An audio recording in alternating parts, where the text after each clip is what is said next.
السلام عليكم، مرحبا بكم في حلقة جديدة من برنامج عشان باكر وعبر قناة ملعب السمندل. تهنئة لكل الشعب السوداني بعيد الاستقلال المجيد ولكل جماهير الهلال. ربنا ينعم على وطننا بالأمن والاستقرار والأمان.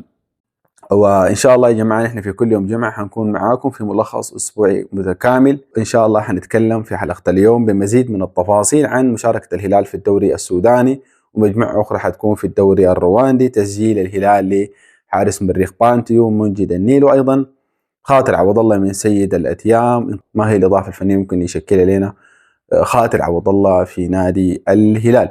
وبرضو ححاول بقدر الإمكان يا جماعة في كل حلقاتنا يوم الجمعة أديكم ملخص خطبة الجمعة، لأنه إحنا محتاجين نخط في رصيدنا حسنات للآخرة.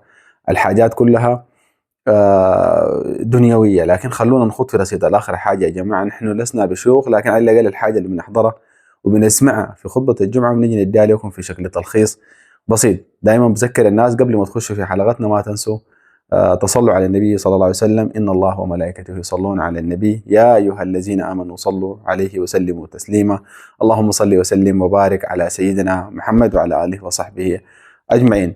لايك يا شباب للحلقة دي، وما تنسوا تشتركوا لنا في القناة. أي زول ما مشترك يخش اشترك يا جماعة واعملوا لايك، اللايك بزيد الانتشار بتاع الفيديو. طيب بداية يا جماعة هنحاول نبدأ بملخص خطبة الجمعة، وأنا صراحة حابة أشارك جمهوري الجميل والناس اللي بتتابعني وتديني وجهة نظري في الحاجة اللي ممكن نقدمها خلال الأسبوع. هنعمل ملخص أسبوعي زي ما قلت لكم، هنحاول نجيب الشيء اللي سمعناه في خطبة الجمعة نديكم له في شكل ملخص بسيط. الحاجة دي نحن محتاجين لها جدا جدا، وإن شاء الله في ميزان حسناتنا وفي ميزان حسناتكم أنتم برضو، لأنه في النهاية زول اللي بيحضر ده برضو بيساب بالأجر. كان نحن لسنا بشيوخ زي ما أنتم شايفين ولا الناس اللي بندعي المثالية في الحاجة دي، لكن نبلغ ولو آية عن الشيء اللي بنعلمه. الشيء اللي بنعلمه بننقله نقلا من الشيء اللي بنسمعه ونحضره في خطب الجمعة. صراحة حابب أقول لكل الناس الخطبة اللي لفتت انتباهي بشكل كبير جدا، ما كانت اليوم، في واحدة من الخطب اللي حضرتها اللي هي الحق بتاع مشاورة المرأة في الإسلام.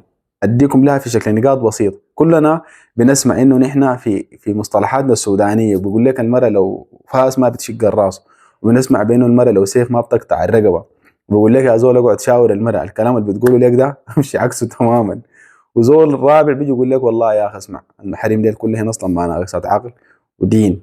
يا جماعة الكلام ده خلونا نشيله كده ونشوفه بميزان الإسلام عامل كيف حسب ما سمعنا في إحدى خطب الجمعة. وأنا ركزت في الخطبة دي جدا جدا يا جماعة، وحبيت إنه أقول لكم الكلام ده في الإسلام لا يجوز يا جماعة.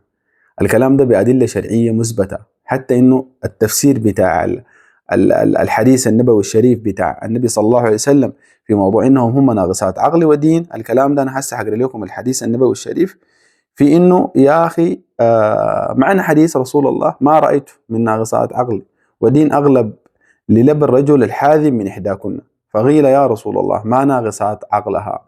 فالفكرة الأساسية إنه يا جماعة عشان نتكلم بطريقة بسيطة شديد، فكرة نقصان العقل ما معناها عقلها ناقص، ما معناها ما صاحبة مشورة. النبي صلى الله عليه وسلم وضح الحاجة دي. بيبقى بعد كده إذا أنت دار تفتري دار تقول كلام غير اللي قاله النبي أنت بتوسم طوال يا أخوي. ناقصة العقل هنا الفكرة فكرة إنها هي بتنسى، عشان كده لازم تجيب أختها عشان تشهد معها عشان تذكرها. ممكن تقول شهادة تزيد فيها وتنقص فيها، ده وضحه النبي.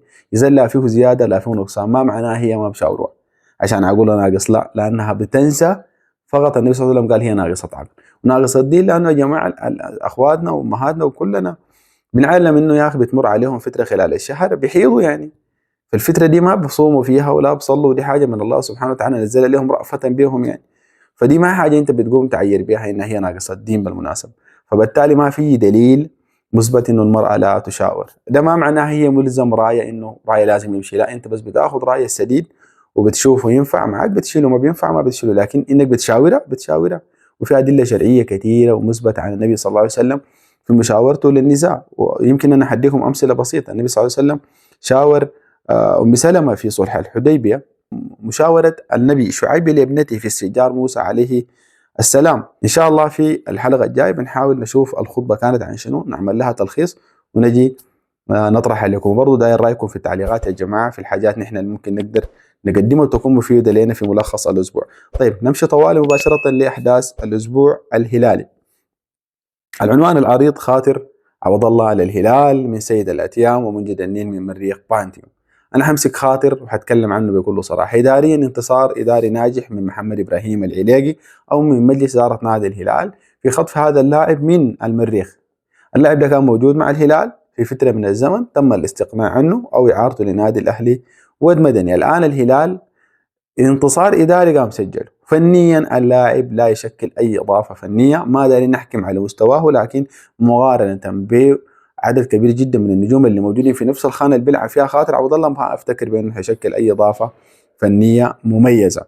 طيب، لأنه لسه نحن أنا صراحة ما شاهدته عشان أقدر أحكم عليه، ولكن لما أنا أشوف كوليبالي وأشوف أحمد سالم وحتى أشوف كول، فما بقدر انا اقارنهم صراحه مع خاطر عوض الله، ولا حتى المشاهد حيفتكر بانه الكلام ده منطقي. حيخطر لذهني زول حيشاهدنا حاليا، يا اخي طيب نحن عندنا مشكله في خانات حساسه، ليه مسجلين لاعب في انتصار اداري؟ انا ما عندي له اي تفسير ثاني. احنا ممكن نستفيد من اللاعب ده، ممكن نستفيد منه وين؟ في الدوري السوداني حاليا حيقام في بورسودان، لانه في المجموعه حتمشي بورسودان. النجوم اللي ذكرتهم ده المفترض يكونوا موجودين مع التيم اللي موجود في الدوري الرواندي، ده التيم الاساسي. التيم البديل المفترض يكون في بورسودان، وبعد شوي حتكلم لكم بالاسماء من اللعيبه اللي حيكونوا ان شاء الله في بورسودان. طيب، في النقطه الثانيه، لا الحارس منجد النيل بالنسبه لي اذا تم تسجيل هذا الحارس، انا بشوف انه دي قيمه فنيه كبيره جدا. يعني اي ما ممكن، هو صراحه ما بمستوى فريد ولا حتى بمستوى محمد مصطفى لما كان في مستواه، لكن الان لما نقعد نشاهد الحراس البدائل في تيم الهلال مشكله كبيره. محمد مدني ثغره كبيره في حراسه المرمى، ابو 20 ثغره كبيره جدا، جنوبيه ثغره كبيره رغم انه ما شاهدناه بشكل كبير، لكن في النهايه دي ثغرات موجوده كبيره جدا في نادي الهلال. افريقيا احنا محتاجين حارس بقيمه منجد النيل، براكم شايفين الانجازات اللي قاعد يحققها مع منتخبنا في مشاركته الان في كاس الامم الافريقي. فمنجد النيل حيشكل اضافه فنيه مع فارس، معليش، مع فريد، ومع محمد مصطفى. فارس ده طبعا لانه في بالي يا جماعه، ده مع المجموعه اللي حتمشي برشلونه. طبعا في زول حيسالني حيقول لي حيلعب لك باك منه؟ الهلال بدل ما كان يسجل له جناح ايمن، كان مفترض يسجل له هنا باك ايسر يا جماعه محل ارسنت لودوز، لانه اللاعب ده مميز في الجناح الايسر في الخط المقدم من الوسط وانت متقدم لقدام. اما في الادوار الدفاعيه فهو ضعيف جدا ارسنال.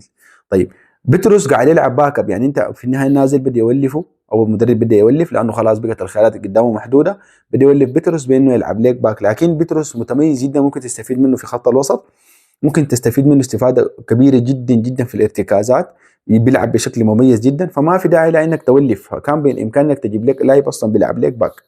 فارس ضعيف، كل الناس مجمعه على الكلام ده، فوجوده في كشف الهلال هو خصم على الهلال اكثر من انه اضافه، لكن ممكن في دوري زي الدوري السوداني اللي حيقام الان يكون مع التيم الرديف اللي حيشارك في مجموعه بورت السودان. الان بقى انا عندي خاضر وعندي فارس. عبد الله حيشارك في بورسودان، عندي الحارس ابو 20 مفترض يمشي بورسودان، الحارس محمد مدني مفترض يمشي اذا تم تسجيل الحارس منجد، واذا لم يتم تسجيله ذاته انا شايف محمد مدني ده ما مفترض يكون موجود مع التيم الاساسي اللي حيشارك افريقيا.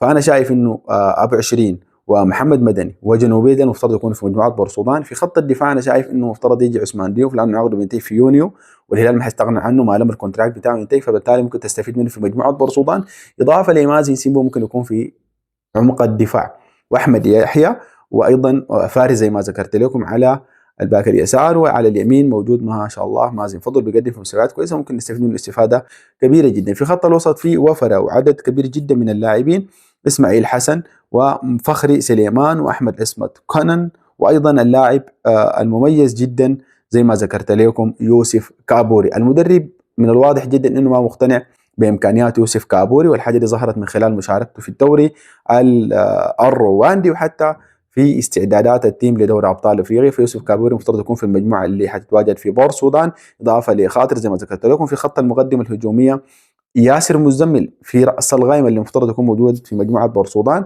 والتايو ما افتكر بانه يعني حيكون عنده وجود كبير جدا مقارنه بالصنطاي بالفلومو حتى بالغربال.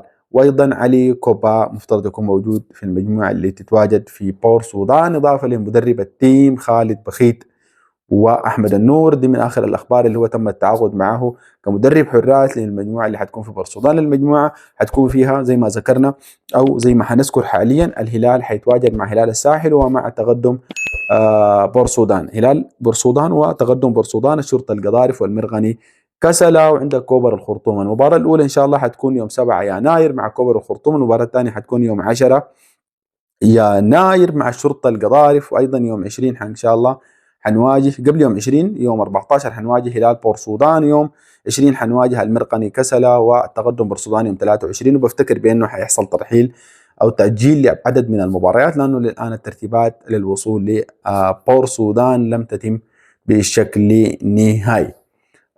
طيب المجموعه الاوريدي مفترض تكون اساسيه ومشاركه هناك بقيه المجموعه، بدايه من الحارس فريد، اضافه للحارس محمد مصطفى، اضافه للحارس اذا تمت اضافته المميز منجد النيل.